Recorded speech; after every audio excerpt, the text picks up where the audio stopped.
Number one, এক number কেন রাষ্ট্র ব্যবস্থায় কোরআন দরকার। এক নাম্বার কারণ হলো কোরআনের আইন হলো আল্লাহর আইন।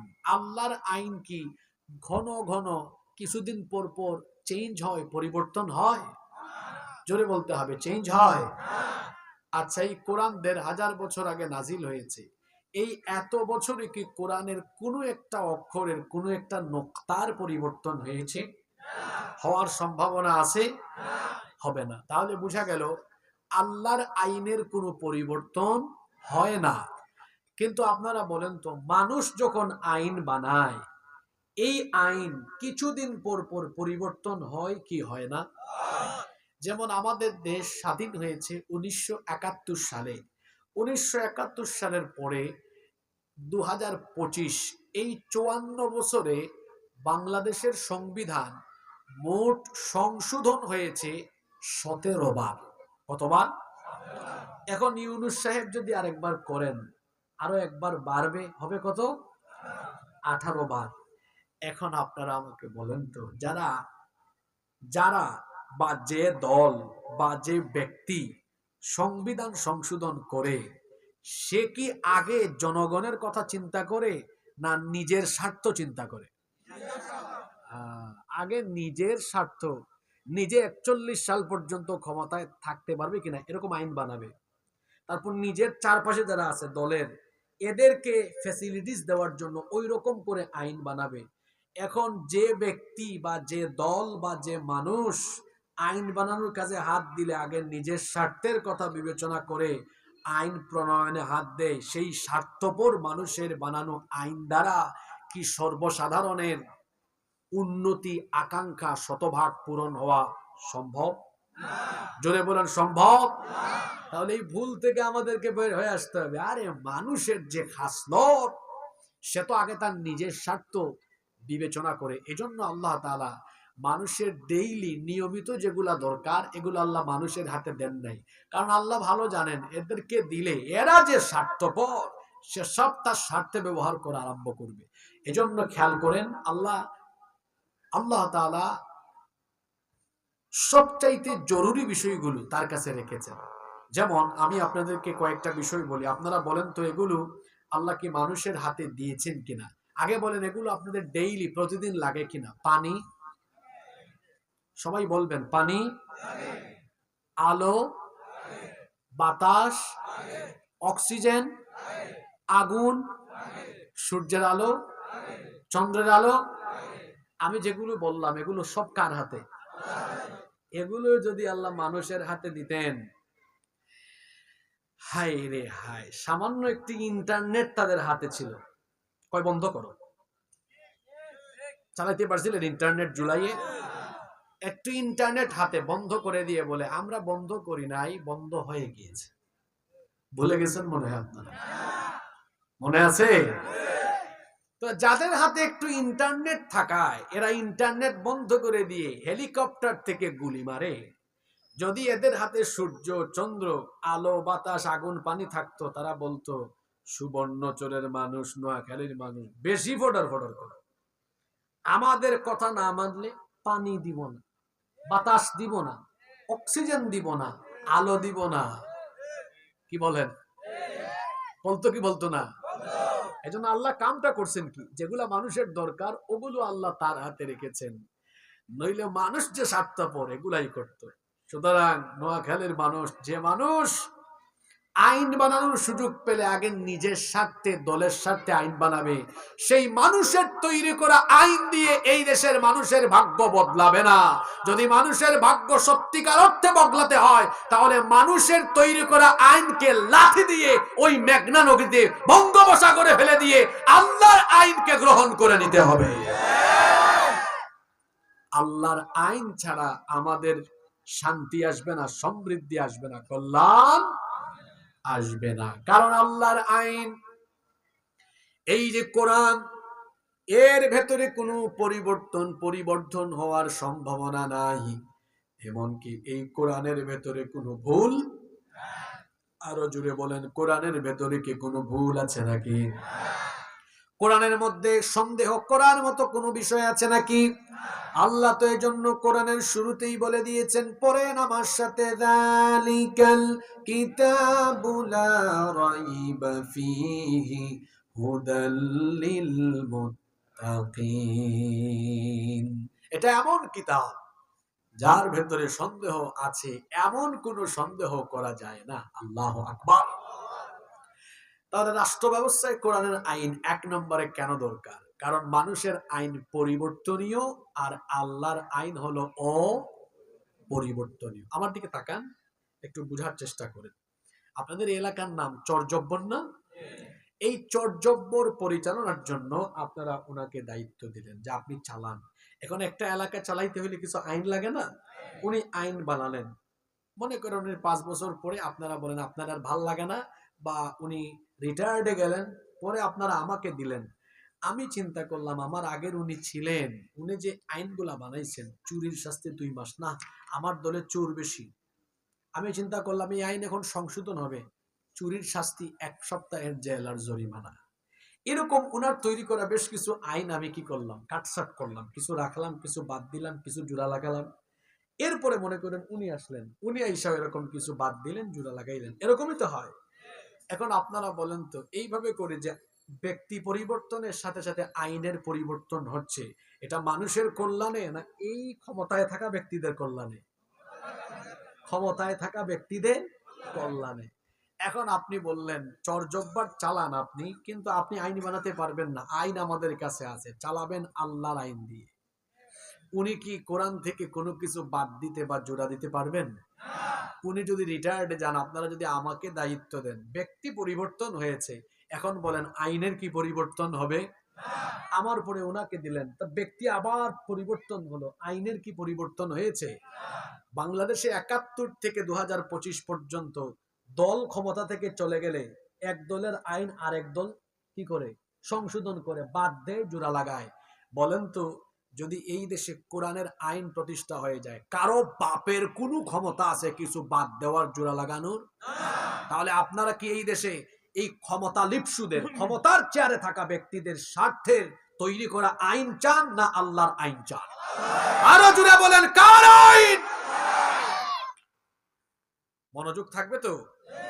আজকে খুব গুরুত্বপূর্ণ টপিক শুরু হয়েছে, মনোযোগ শেষ পর্যন্ত থাকা লাগবে। আল্লাহ সবাইকে হৃদয়ের কান দিয়ে, দিলের কান দিয়ে শোনার তৌফিক দেন। আছে ওয়াজের বিষয় কি? কেন কোরআনের আইন দরকার? বলেন কেন? জোরে বলেন। কালকে চা খাবেন না এলাকার দোকানে, সুবর্ণচরে যাবেন না, মাইজ দিতে যাবেন না, তো মানুষ বলবে হাসিবুর রহমান হুজুর আসলো, কি ওয়াজ করলো? তো বলতে হবে না যে হুজুর ওয়াজ করে গেছে। কেন কোরআনের আইন দরকার? জোরে বলেন, বিষয় কি, কেন?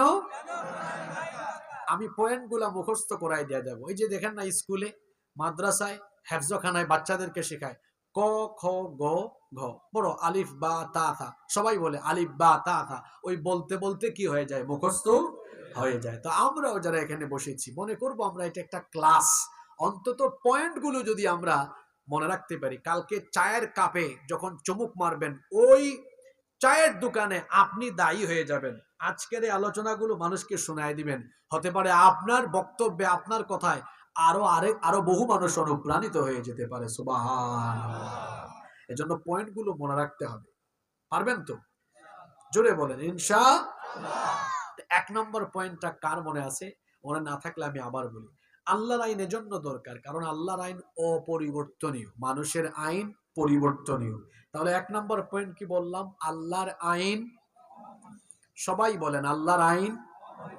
জোরে বলেন আল্লাহর আইন অপরিবর্তনীয় আর মানুষের আইন পরিবর্তনীয়। নাম্বার 2, কেন কোরআনের আইন দরকার?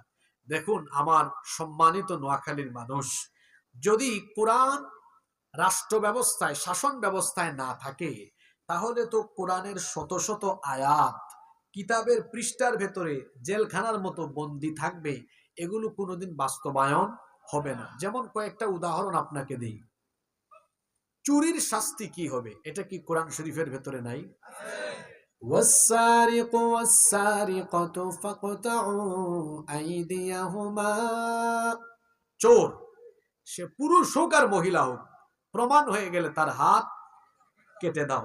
এখন খেয়াল করেন, খুব মজার বিষয় কিন্তু, খেয়াল করেন, আপনারা আমাকে বলেন তো, আল্লাহ কি শুধু এই আয়াত দিয়েছেন তিলাওয়াত আর খতম করার জন্য? জোরে বলেন, না বাস্তবায়নের জন্য? এখন যদি এই কোরআন পার্লামেন্টে না থাকে, এই আয়াতের আমল করা পৃথিবীর মানুষের পক্ষে সম্ভব হবে? এটা তো থাকতে হবে শাসনের জায়গায়। তাহলে এইরকম কি কোরআনে একটা আয়াত আছে? আরো আয়াত আছে। যেমন জিনা করেছে, আয-যানিয়াতু ওয়াজ-যানি ফাজলিদু, আছে না?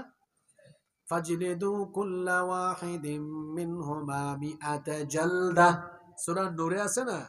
জিনা ব্যভিচার করলে, অবিবাহিত হলে শাস্তি কি, বিবাহিত হলে শাস্তি কি, আছে না? আছে। এগুলো আয়াতগুলা কি তিলাওয়াতের জন্য এসেছে না বাস্তবায়নের জন্য? এরকম একটা দুইটা আইন না। মুরতাদের বিধান কি, মদ খাইলে তার শাস্তি কি, এইরকম বহু দেওয়ানি আর ফৌজদারি বিধিবিধান আছে। এখন এই সংক্রান্ত শত শত আয়াত শুধু কি তিলাওয়াতের জন্য এসেছে না আমলের জন্য এসেছে? তো এই আমলগুলো আপনি কি ঘরে বসে করতে পারবেন, না আমলের জন্য কোরআনকে রাষ্ট্র ক্ষমতায় রাখা লাগবে? এজন্য আল্লাহর নবী 13 বছর দাওয়াত দিয়েছেন, আর পরে যখন রাষ্ট্রীয়ভাবে আল্লাহর আইন তিনি কায়েম করলেন, তখন তিনি বিচার ফয়সালা করেছেন মানুষের আইন দিয়ে না আল্লাহর আইন দিয়ে? জোরে বলেন, কার আইন দিয়ে? তাহলে 2 নম্বরে কেন রাষ্ট্র ব্যবস্থায় আল্লাহর আইন, কোরআনের আইন দরকার? কোরআনের আইন যদি রাষ্ট্রীয়ভাবে প্রতিষ্ঠা করা না হয়, শত শত আয়াত কিতাবের পৃষ্ঠার ভিতরে বন্দী থাকবে, এই আয়াতগুলোর বাস্তবায়ন হবে না। তাহলে এই আয়াতগুলোর বাস্তবায়ন সমাজে দরকার আছে না নাই? তাহলে এজন্য রাষ্ট্রীয় ব্যবস্থায় আল্লাহর আইন, কোরআনের বিধান, কোরআনের আইনের দরকার আছে না নাই? কষ্ট হচ্ছে নাকি আপনাদের? এই মাঝখান থেকে তোমরা কে উঠছো? বসো, মাঝখান দিয়ে হাঁটাহাঁটি করো। এখানে আলোচনা চলে, তুমি দেখো না? কষ্ট পেয়েছেন আপনারা? এটা সুন্দর না অসুন্দর? আপনারা বলেন, এটা সুন্দর না অসুন্দর? আমি একটু আগে সুযোগ দিছি না যে পান খাওয়া, বিড়ি খাওয়া, তারপর জরুরত থাকলে চলে যাবে, সুযোগ দিলাম না? তো ওই সময় সুযোগ কাজে লাগান নাই, এখন আর ওটা যাবে না। আমি সুযোগ দিয়েছি। সুযোগ বারবার আসে না। সুযোগ কয়বার আসে? সুযোগ কাজে লাগাতে হয়। আমি বারবার দিব না সুযোগ। 3, কেন রাষ্ট্র ব্যবস্থায় কোরআন দরকার? সমাজে, রাষ্ট্রে ন্যায় বিচার প্রতিষ্ঠার জন্য আল্লাহর আইন, কোরআনের আইন দরকার। কারণ কোরআনের আইন দিয়ে বিচার ফয়সালা হলে, আপনারা আমাকে বলেন তো, সেই বিচারে 2 নাম্বারই অবিচার, প্রহসনের কি কোনো সুযোগ আছে? কারণ আল্লাহর নবী বলেছেন, মান ক্বালা বিহি সাদাকা, যে কোরআন দিয়ে কথা বলে সে সত্য কথা বলে। ওয়া মান আমিলা বিহি উজরা, যে কোরআন অনুযায়ী আমল করে তাকে পুরস্কার দেন কে? ওয়া মান হাকামা বিহি আদালা, যে কোরআন দিয়ে বিচার করে সেই ব্যক্তি ন্যায় বিচার করে। সুবহানাল্লাহ। কারণ ন্যায় বিচার করার হুকুম কোরআনে কারিমে যিনি দিয়েছেন, গলার আওয়াজ বড় করে সবাই বলেন, তিনি কে? কোরআনুল কারীমের 16 নম্বর সূরা সূরাতুন নাহলের 90 নম্বর আয়াতে আল্লাহ তাআলা বলছেন, যারা পারেন সওয়াবের নিয়তে ঠোঁট নাড়ায় আমার সাথে তিলাওয়াত করেন, ইন্নাল্লাহা ইয়া'মুরু বিল আদলি ওয়াল ইহসান ইলা আখিরিল আয়াহ। আল্লাহ তাআলা বলছেন, নিশ্চয়ই আল্লাহ তোমাদেরকে আদেশ দিচ্ছেন আদল করার, অর্থাৎ ন্যায় বিচার করার আদেশ আল্লাহ তোমাদেরকে দিচ্ছেন। আবার আল্লাহ তাআলা কোরআনে কারীমের 4 নম্বর সূরা সূরাতুন নিসা এর 58 নম্বর আয়াতের মাঝখানের অংশে বলেছেন, ওয়া ইযা হাকামতুম বাইনান নাসি আন তাহকুমু বিল আদল। ও নবী, আপনি যখন মানুষের মধ্যে বিচার ফয়সালা করবেন, তখন অবশ্যই আপনি ন্যায় বিচার করবেন। কোরআন দিয়ে যেখানে বিচার করা হবে, সেই বিচারের মধ্যে কোনো অবিচার হবে না, ন্যায় বিচার প্রতিষ্ঠা হবে। একটা ঘটনা আমার মনে পড়লো, ঘটনাটা বলবো। আল্লাহর নবী বিচারক, তিনি বিচার করবেন। আল্লাহর নবীর আদালতে একবার মাখজুমিয়া গোত্রের কুরাইশে একজন সম্ভ্রান্ত বংশের নারীকে আদালতের কাঠগড়ায় তোলা হলো। মহিলার অপরাধ হলো তিনি চুরি করেছেন। এই মহিলা ছিলেন এক সম্ভ্রান্ত বংশের মহিলা। তাকে আদালতে তোলার পরে সাহাবায়ে কেরাম পারস্পরিক কথাবার্তা আরম্ভ করেছেন। এত নামি দামি বংশের মহিলা, তিনি যে চুরি করে ধরা পড়লেন, এখন যদি আল্লাহর নবী বিচার করতে গিয়ে কোরআন অনুযায়ী হাত কাটার রায় দিয়ে দেন, এই বংশের মান ইজ্জত মান সম্মান সব একেবারে মাটির সাথে মিশে যাবে। সাহাবায়ে কেরাম পরামর্শ করছেন আল্লাহর নবীকে সুপারিশ করা দরকার। সম্ভ্রান্ত বংশের নারী হওয়ার কারণে তার রায়টা যেন একটু হালকা করে দেওয়া হয়। কিন্তু নবীজির কাছে এই সুপারিশ নিয়ে কে যাবেন? কারো কোনো সাহস হয় না। অবশেষে সাহাবীরা উসামা ইবনু যায়েদ রাদিয়াল্লাহু আনহুকে বললেন, হে আমাদের ভাই উসামা, নবীজি তোমাকে বড় পছন্দ করেন, নবীজি তোমাকে বড় মহব্বত করেন, তুমি নবীজির কাছে সুপারিশ নিয়ে যাও। হযরত উসামা ইবনু যায়েদ রাদিয়াল্লাহু আনহু তিনি যখন নবীজির কাছে সুপারিশ নিয়ে গেলেন, আল্লাহর নবী তার মুখ থেকে এই কথা শোনার পরে পরিস্থিতি এমন হয়ে গেল, আল্লাহর নবীর মাথায় যেন আসমান ভেঙে পড়ার উপক্রম হয়ে গেল। আল্লাহর নবী সাথে সাথে সাহাবীদেরকে ডাকলেন, ডেকে বললেন, আমার সাহাবীরা, এত বড় স্পর্ধা, এত বড় দুঃসাহস কি করে তোমরা দেখালে? আল্লাহর বিধান প্রতিষ্ঠা করতে গিয়ে তোমরা আমাকে সুপারিশ করছো। এই মহিলা চুরি করে ধরা পড়েছে, শুধুমাত্র সম্ভ্রান্ত বংশের মহিলা হয়, তোমরা তার রায় কমায়া দেওয়ার জন্য সুপারিশ করলে। কেমন করে এই দুঃসাহস, কেমন করে এই স্পর্ধা দেখাতে পারলে? ও আমার সাহাবীরা শোনো, আদালতের কাঠগড়ায় এই সম্ভ্রান্ত বংশের নারী না হয়ে আমার আদরের কলিজার টুকরা মেয়ে ফাতেমাও যদি আজকে থাকতো, বিচার করতে গিয়ে আমার মেয়ে বলে আমি বিচারের রায় কমায়া দিতাম না, তার প্রতি আমি কোনো দয়া মায়া দেখাতাম না, বরং আমি তখন রাষ্ট্রপ্রধান হয়ে আল্লাহর আইন, কোরআনের আইনকে প্রতিষ্ঠা করা আমার দায়িত্ব মনে করে আমি আমার মেয়ের বেলায় হাত কাটার রায় দিয়ে জল্লাদের হাতে দায়িত্ব দিতাম না। কারণ জল্লাদ ভয় করতে পারে প্রেসিডেন্টের মেয়ে, রাষ্ট্রপ্রধানের মেয়ে, করবে কি করবে না দ্বিধাদ্বন্দ্বে পড়ে যাবে। এজন্য আমি বলছি সাহাবীরা শোনো, এই মহিলার জায়গায় যদি আমার নিজের কলিজার টুকরা আদরের মেয়ে ফাতেমা হতো, রায় দেওয়ার পরে জল্লাদের কাছে দায়িত্ব না দিয়ে আমার নিজের মেয়ের হাত আমি বাপ হয়ে নিজেই কেটে ফেলে দিতাম। আল্লাহু আকবার। আল্লাহু আকবারও কইতে পারলেন না, জোরে বলেন আল্লাহু আকবার। এই হলো কোরআনের বিচারের নমুনা, যেখানে অপরাধীকে কোনো ছাড় দেওয়া হয় না। আর যেখানে কোরআনের বিচার নাই, সেখানে এমনও হতে পারে ক্ষমতায় থাকলে আমার আশপাশের লোক অপরাধ করলো, পুলিশ ধরে নিয়ে গেল, বলবে, এই ওসি কারে ধরছ জানোস, এটা আমার লোক, তাড়াতাড়ি ছাড়, নইলে একেবারে এখান থেকে বান্দরবান পাঠিয়ে দিব ট্রান্সফার করে। এরকম হুমকি দামকি আছে না নাই? কোরআনের বিচার না থাকলে, কোরআনের আইন দিয়ে বিচার না হলে, যদি মানুষ নিজে আইন বানায়, তো বিচারককে বলবে, তুমি বিচারক হয়েছো, জাস্টিস হয়েছো, প্রধান বিচারপতি হয়েছো, তো কি হয়েছে, তুমি বিচার করবা আমার মন মগজের দিকে খেয়াল রেখে। এরা আমার আদর্শের বিরোধী, এদেরকে ফাঁসি দিয়া মাইরা ফেলো। উপর থেকে রায় আসে, যেটা আসে ওই রায় বিচারক আবার পরে পরে শোনায়।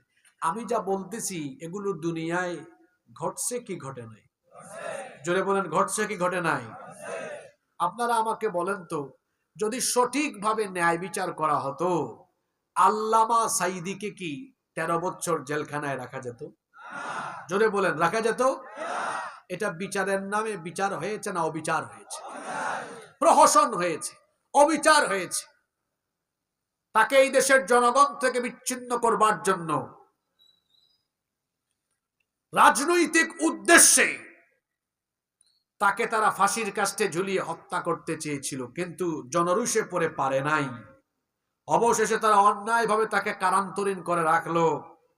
এরপরে জেলখানায় চিকিৎসার নামে তারা তাকে হত্যা করলো।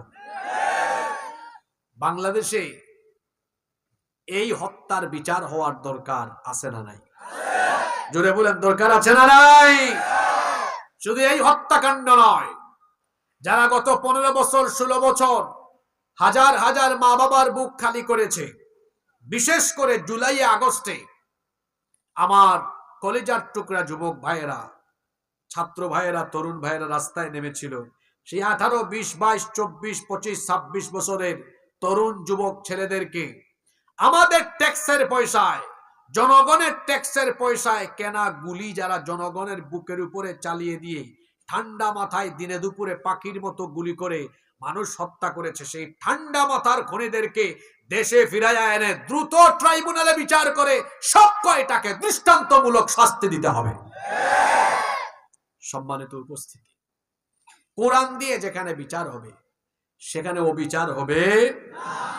এই দেশে আদালত পাড়ায় গেলে দেখবেন কত মানুষ অপরাধ করে নাই, কিন্তু হয়রানির শিকার হচ্ছে। যদি কোরআন দিয়ে কোর্ট কাচারি আইন অঙ্গন চলে, পরিস্থিতি কিন্তু বদলাবে। এখন জজ সাহেবরা বিচার করেন না, তখন ওখানে বিচারক কারা থাকবেন জানেন? কইতে পারলেন না? ইসলামী আদালতে বিচারক কারা? আরেকটু জোরে বলেন তো। এই তো মাশাআল্লাহ বলেন। আপনারা কি ওই চেয়ারে আলেমদেরকে চান? এই যে আওয়াজ দিচ্ছেন হয় নাই, চান? আপনাদের কি মনে হয় একজন টুপিওয়ালা আলেম ওখানে বসলে ঘুষ খাইয়া রায় উল্টাই দিবে? তাহলে বাংলাদেশে সকল স্তরের সকল শ্রেণী পেশার মানুষ ন্যায় বিচার পাওয়ার জন্য আল্লাহর কোরআনকে ওই কোর্ট কাচারি আদালতেও ঢুকানোর দরকার আছে না নাই? পরিবেশ বদলে যাবে। কোনো মানুষ অপরাধ না করে সাজা পাবে না, এরকম হবে না। এরকম হয় কিনা দেখবেন, অনেক সময় সমাজে অপরাধ করে নাই, দেখছেন তো আপনারা। আপনাদের কথা কি বলতাম, আমাদের মতো বহু হুজুররাই ভুক্তভোগী। অফিস থেকে, মাদ্রাসা থেকে, মাহফিল থেকে, মসজিদ থেকে ধরে নিয়ে গিয়েছে ককটেল, দেশীয় অস্ত্রশস্ত্র সামনে রেখে কয় জঙ্গি ধরেছি, এরকম নাটক করে। এরকম বহু নিরপরাধ আলেমকে অপরাধী বানানোর জন্য নাটক হয়েছে কি হয় নাই? আর বিরাট বড় এক প্রডিউসার ছিল আমার দেশে, তার নাম হলো ভাতের হোটেলের মালিক। তারে আপনারা চিনবেন। আমার দেশে ভাতের হোটেলের এক মালিক ছিল না? কত আলেমকে বেজ্জত করেছে। আল্লাহ তারা এমন বেজ্জত করছেন, এটাই ভদ্র সমাজে বলা যাবে না, এটা যুবকরা জানে। কি যুবকেরা জানে না? কোন মুসলমানের মান সম্মান নষ্ট করলে আপনার মান সম্মান নষ্ট করার দায়িত্ব যিনি নিজে গ্রহণ করবেন তিনি কে? আল্লাহ। ইতিহাস এমনই হয়, আপনি যা করবেন ইতিহাস তা আপনাকে ফিরাইয়া দিবে। সম্মানিত নোয়াখালীবাসী, কোরআনের আইন কেন দরকার? 3 নম্বর পয়েন্টে বললাম, ন্যায় বিচার প্রতিষ্ঠার জন্য মানুষের আইন নয়, আল্লাহর আইন দরকার। একটু সামান্য উদাহরণ দেই। এই যে বিভিন্ন এলাকায় এলাকায় এলাকায় মাতব্বর বা বড় মুরব্বী থাকে না, এলাকায় বিচার আচার করে। তো বিভিন্ন এলাকায় বিচার আচার করে এরকম কিছু মানুষ আবার আছে জাতের ঘুষখোর। তারে আপনি এক প্যাকেট বেনসন বা সিগারেট ঢুকাই দিলে ও রায় উল্টাইতে পারে। 500 টাকা 1000 টাকা দিলে উল্টাইতে পারে। দুর্বলকে আরো দুর্বল বানায় জুলুম করে, আছে না নাই? আপনারা বলেন তো, এই সিস্টেমটা যদি বাদ দিয়ে সমাজের নিম্ন স্তর থেকে উচ্চতর পর্যায় পর্যন্ত কোরআন দিয়ে বিচার ফয়সালা আরম্ভ হয়, আপনাদের কি মনে হয় মানুষের উপর আর জুলুম হওয়ার সুযোগ আছে? আপনাদের মসজিদের ইমাম সাহেবকে যদি দায়িত্ব দেন, হুজুর আমাদের সমাজের বিচার আপনি করবেন, কি মনে হয় এখানে অবিচার হওয়ার সম্ভাবনা থাকবে? ন্যায় বিচার প্রতিষ্ঠার জন্য আল্লাহর আইন দরকার। মানুষের আইন দিয়ে ন্যায় বিচার হয় না। কারণ কথার একটা বলে ফেলতেই হবে, বলবো, যারা মেম্বার, চেয়ারম্যান, ভাইস চেয়ারম্যান, উপজেলা চেয়ারম্যান, এরা আবার বিচার করার সময় ভোট ঠিক রাখে। সঠিকভাবে ন্যায় বিচার করতে গেলে একজনের কাছে খারাপ হবে আর একজনের কাছে, ওরা কি করে ভোট কোনো দিকেই নষ্ট করতে চায় না। ঠিক আছে, দুইজন মিলে যাও, মিলাই দেয় না? মিলাই দেন, অসুবিধা নাই, কিন্তু মিলাই দেওয়ার সময় ক্ষতিগ্রস্ত ব্যক্তিকে ক্ষতিপূরণ দেওয়া লাগবে না? ন্যায্য বিচার করতে হবে না? অনেকে আছে ন্যায্য বিচার করে না, ভোট এইটাও ঠিক রাখে ওইটাও ঠিক রাখে, কিন্তু আপনি ন্যায় বিচার করলে একজনের কাছে ভালো হবেন আর একজনের কাছে খারাপ হবেন, ওইটা আপনার তাকানো যাবে না। আপনাকে ন্যায় বিচার নিশ্চিত করতেই হবে। আল্লাহ রসুল বলেছেন, একজন বিচারক যখন ন্যায় বিচার করে ততক্ষণ পর্যন্ত আল্লাহর রহমত তার উপরে থাকে, আর যখন সে ন্যায় বিচার থেকে দূরে চলে যায় আল্লাহর রহমত তার কাছ থেকে দূরে চলে যায়, আর শয়তান তখন তার সাথী হয়ে যায়। এজন্য মানুষের উপরে বিচারের নামে অবিচার প্রহসন করে যারা, শয়তানের খাস পাক্কা মুরিদ হলো তারা। এবং আমি আমার ভাষায় এদেরকে বলি মানুষরূপী আস্ত একটা শয়তান। এরকম মানুষরূপী শয়তান তো নোয়াখালীতে নাই, আপনারাই বলছেন, আমার কোনো দোষ নেই। রাষ্ট্র ব্যবস্থায় কোরআনের আইন কেন দরকার? কয়টা পয়েন্ট বলেছি দেখি মনে রাখছেন কিনা। 1 নাম্বার, আল্লাহর আইন, ভুলে গেছে কয়েকজন, মনে রাখছে, আল্লাহর আইন অপরিবর্তনীয়। 2 নাম্বার বলেছি, কি বলছিলাম,